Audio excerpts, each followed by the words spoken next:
شروع اللہ کا نام لے کر جو بڑا مہربان نہایت رحم والا ہے۔ میں روز قیامت کی قسم کھاتا ہوں اور نفس لوامہ کی قسم کھاتا ہوں کہ سب لوگ اٹھا کر کھڑے کیے جائیں گے۔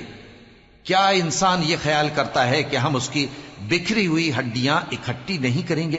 ضرور کریں گے، اور ہم اس بات پر قادر ہیں کہ اس کی پور پور درست کر دیں۔ مگر انسان چاہتا ہے کہ آئندہ بھی خود سری کرتا چلا جائے، پوچھتا ہے کہ قیامت کا دن کب ہوگا۔ سو جب آنکھیں چندھیا جائیں اور چاند گہنا جائے اور سورج اور چاند جمع کر دیے جائیں، اس دن انسان کہے گا کہ کہاں ہے بھاگنے کی جگہ؟ کہیں نہیں، کوئی جائے پناہ نہیں۔ اس روز تمہارے پروردگار ہی کے پاس تمہیں جا ٹھہرنا ہے۔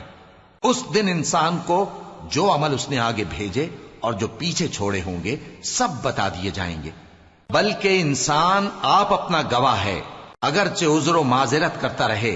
اور اے پیغمبر صلی اللہ علیہ وآلہ وسلم، وحی کے پڑھنے کے لیے اپنی زبان کو تیز تیز حرکت نہ دیا کرو کہ اس کو جلد سیکھ لو۔ اس کا جمع کرنا اور پڑھانا ہمارے ذمے ہے۔ سو جب ہم اسے پڑھا کریں تو تم اس کو سنا کرو اور پھر اسی طرح پڑھا کرو۔ پھر اس کے معانی کا بیان بھی ہمارے ذمے ہے۔ مگر لوگو، تم دنیا کو دوست رکھتے ہو اور آخرت کو چھوڑے دیتے ہو۔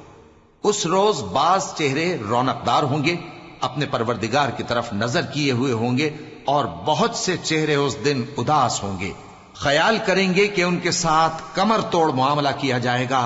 ہاں، جب جان گلے تک پہنچ جائے اور لوگ کہنے لگیں اس وقت کون جھاڑ پھونک کرنے والا ہے، اور اس جاں بلب نے سمجھا کہ اب جدائی کا وقت ہے اور پنڈلی سے پنڈلی لپٹ جائے، اس دن تجھ کو اپنے پروردگار کی طرف کھینچے چلے چلنا ہے۔ پھر ایسے مغرور نے نہ تو پیغمبر صلی اللہ علیہ وآلہ وسلم کو سچا جانا اور نہ نماز پڑھی، لیکن جھٹلایا اور منہ پھیر لیا، پھر اپنے گھر والوں کے پاس اکڑتا ہوا چل دیا۔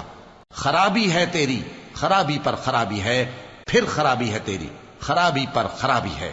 کیا انسان یہ خیال کرتا ہے کہ اسے یوں ہی چھوڑ دیا جائے گا؟ کیا وہ منی کا جو ٹپکائی جاتی ہے ایک قطرہ نہ تھا، پھر لوتھڑا ہوا، پھر اللہ نے اس کو بنایا، سو اس کے اعضاء کو درست کیا، پھر اس کی دو قسمیں بنائیں، مرد اور عورت۔